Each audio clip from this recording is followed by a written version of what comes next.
Hello my friends and welcome back to Coffee Tea Paper. My name's Louise and I'm here today as a creative ambassador for Ferris Wheel Press, looking at the second ink that they have sent me that's launching in November, 3rd of November to be precise. Now this ink is particularly interesting because Ferris Wheel Press don't actually have, I feel that relatively speaking, they don't actually have that many blue inks.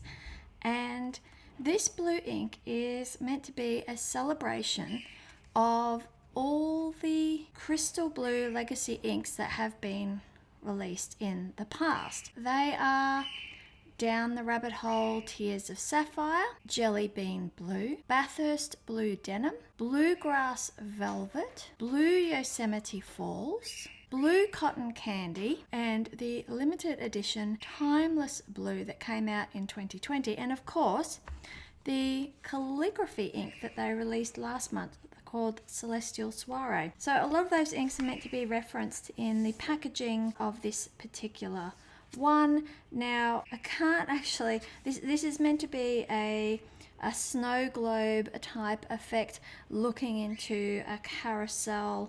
So there's only a couple that I can identify. There is a rabbit here, which I imagine is referring to the Down the Rabbit Hole Tears of Sapphire ink. There might be something in these imagery here.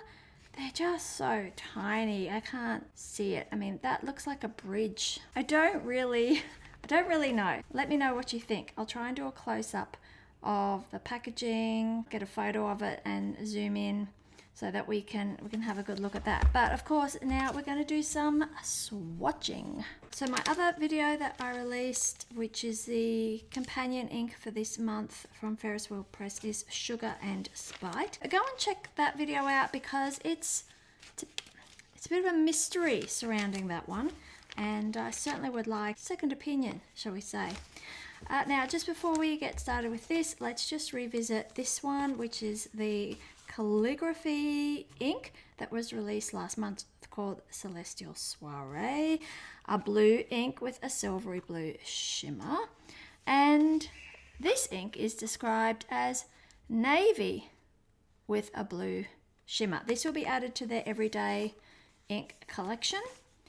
Of course, let's just leave that there for the moment. Of course, if you are interested in ordering, there is now an Australian fulfillment centre, as well as various fulfillment centres that are geographically specific, such as Canada, Singapore, Europe, to name a few, as well as a worldwide website too that's shipping everywhere else that they can ship. Of course, my code CTP is valid at all of these websites, and CTP gets you 10% off your entire order, and they are constantly restocking as well, so you can actually go to their website and see product restocks. So if there is a particular ink that you liked at the time and missed out on the launch, go and have a look because it might actually be back in stock. They've also got new carousel inkwells as well. I did a review of the carousel inkwell last month, I think, so that's something else that you can go and check out if you are, this is a bit of a spoiler alert, if you are less clumsy than I and you like to decant your inks, might be something for you. Interestingly, this ink has a silver shimmer and it's got silver gilding on the box. Let's see, this is meant to be a blue shimmer, but it's got gold gilding on the box. So let's swatch it out and see what we think.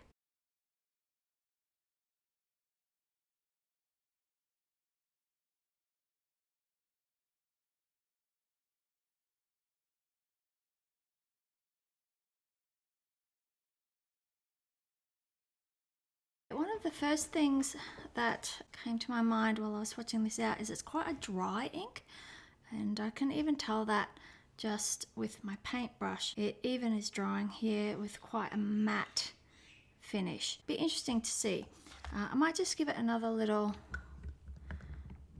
twizzle in the bottle to make sure that we can get some of that blue shimmer.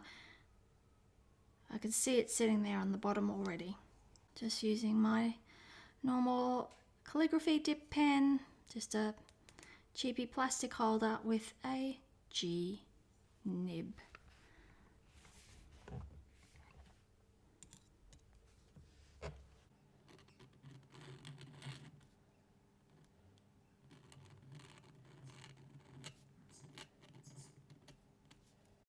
And I'm noticing as well as I'm writing, it's quite a dry ink to write with as well, comparatively.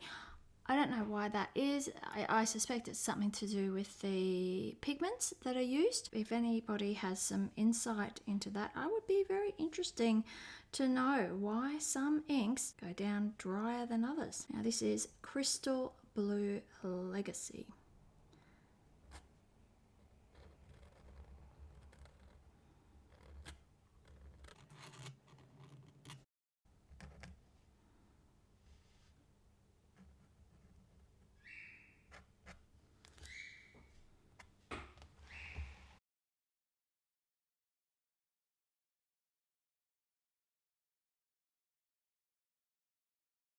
Looking at this, it's definitely a true navy ink, almost an indigo type navy. It's interesting to come back and compare it to the calligraphy ink, because of course the calligraphy ink has an acrylic base like a paint.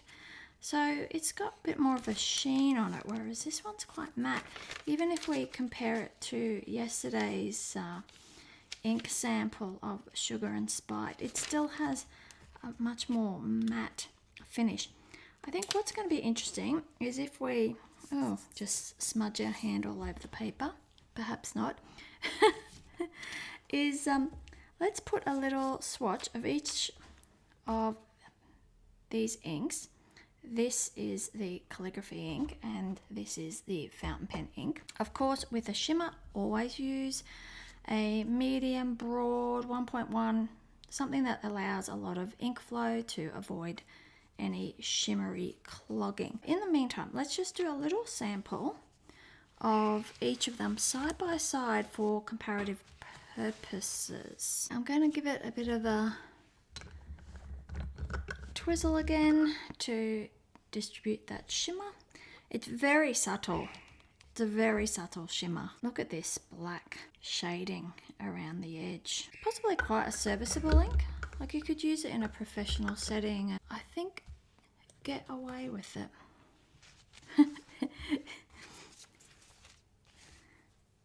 Okay.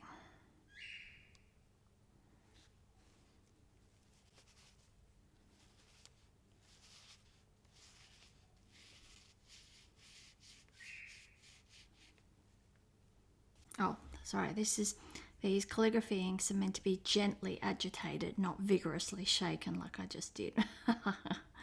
Whoops.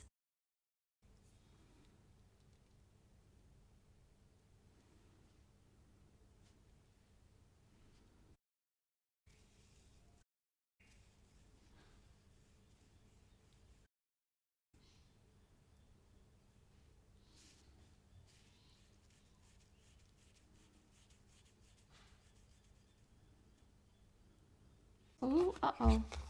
See what I've done? Put it away without the stopper. Yep. Oh no, now I'm running ink everywhere. I need help. I've had a disaster. Help, help. I've had an inky disaster. Oh, wow. Can you get me some paper towels and Yes. meet me in the bathroom? Yes. Thank you. Wow, that was exciting, wasn't it? Oh dear. Yes, well, we all have our disasters. I am prone to having a few with especially this calligraphy ink. Anyway, let's check the results of our experiments. This is Tomoe River paper, and the swatching on that compared to the Midori is really, really interesting, because you definitely get this navy indigo color up here, but look at the shading. It's almost like a maroon, burgundy, brown type shading, and down here where it's a bit lighter, it's got an almost purplish, greyish purplish tinge. On first impressions I was like, meh, it's a blue ink. Yeah, that's great. But on this swatch, I really, really like its complexity. And yeah, I think that's very interesting. And as you can see here next to Celestial Soiree, completely different. Absolutely completely different. This definitely behaves more like a paint. It's really opaque. It's really shimmery. It's shiny. If you are a big fan of blue inks and particularly interesting shading blue inks, yeah. And I have to admit, blue and brown and blue and orange, they're one of my favorite color combinations. So I could actually see myself coming back to this ink, and I think I will ink up one of my fountain pens, one of my broader stub type fountain pens with that, and see how I enjoy writing with it. Of course, I will leave you with some close-ups and, you know, some artistic music type stuff, and hopefully that will make up for the inky disaster in the middle. We'll come back and make it more professional and relaxing again. Thank you so much for watching. After this, I need a really strong coffee. If you haven't already, please consider subscribing to my channel. Regardless of if you subscribe or not, if you hit that thumbs up like button, that really helps me out, helps out my channel, which I really enjoy. I love being here and sharing this kind of sharing these interesting inks and inky disasters with you.